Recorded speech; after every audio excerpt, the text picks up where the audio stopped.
حضرت محمد صلی اللہ علیہ وآلہ وسلم کی سب سے پسندیدہ تسبیح جو بھی پڑھتا ہے رزق دولت سے مالا مال ہو جاتا ہے۔ گھر کام کاروبار میں اللہ تعالی ہمیشہ نفع اور کامیابی عطا کرتا ہے۔ بسم اللہ الرحمن الرحیم۔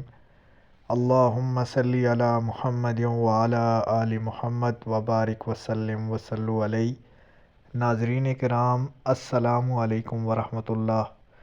آج کا جو وظیفہ ہے نبی علیہ الصلوۃ والسلام کی سب سے پسندیدہ تسبیح ہے، اور اللہ تعالیٰ کے حضور سید کونین یہ تسبیح خود بھی کرتے تھے اور اپنی امت کو اس کا درس بھی دیا ہے اور بتایا ہے کہ میری امت میں سے جب کسی کو پریشانی ہو، مصیبت میں ہو تو یہ تسبیح پڑھے، انشاءاللہ تعالی اس کو اللہ تعالی کامیاب و کامران کر دے گا۔ ناظرین کرام، چھوٹی سی تسبیح ہے، 4 کلمات ہیں۔ آپ روزانہ کی بنیاد پر اس کو اپنا معمول بنائیں گے تو انشاءاللہ تعالی آپ کے رکے ہوئے کام، آپ کے جو آنے والی مشکلات ہیں وہ اللہ تعالی اپنے حبیب کے صدقے دور کرے گا۔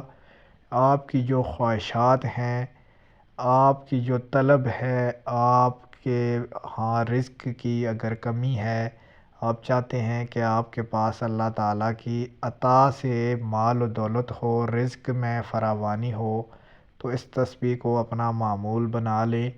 اس تسبیح کا ذکر یہ ہے کہ بسم اللہ الرحمن الرحیم، سبحان اللہ والحمد للہ ولا الہ الا اللہ واللہ اکبر۔ اس تسبیح کو تیسرے کلمے کے نام سے بھی جانا اور پہچانا جاتا ہے۔ یہ بڑا قیمتی اور مبارک کلمہ ہے۔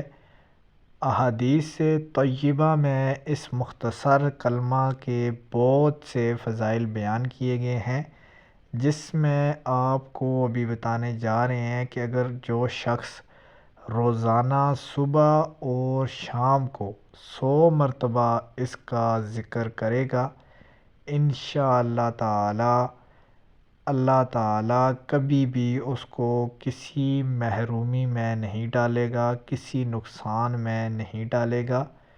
احادیث طیبہ میں بہت کثرت سے اس عظیم اور بابرکت کلمہ کے فضائل بیان کیے گئے ہیں۔ جو شخص چاہتا ہے کہ آپ کے پاس دولت ہو، مال ہو، گھر کام کاروبار ہو، آپ کے بچوں کے پاس اللہ تعالیٰ کی عطا سے بہترین رزق ہو، رہنے کے لیے اچھا گھر ہو، تو روزانہ کی بنیاد پر اول آخر 11 مرتبہ درود شریف کے ساتھ 111 مرتبہ اس تسبیح کو پڑھنا ہے۔ نبی علیہ الصلوۃ والسلام کا ارشاد ہے کہ سب سے افضل کلام اللہ کے نزدیک یہی کلام ہے، اور اللہ سے ہم کلام ہونے کا بہترین یہی کلام ہے، جس کی بدولت آپ اللہ سے ہم کلام ہوں گے تو اللہ تعالیٰ آپ کی دعائیں، تمنائیں، التجائیں ضرور پوری کرے گا۔ انتہائی آسان اور مجرب وظیفہ ہے۔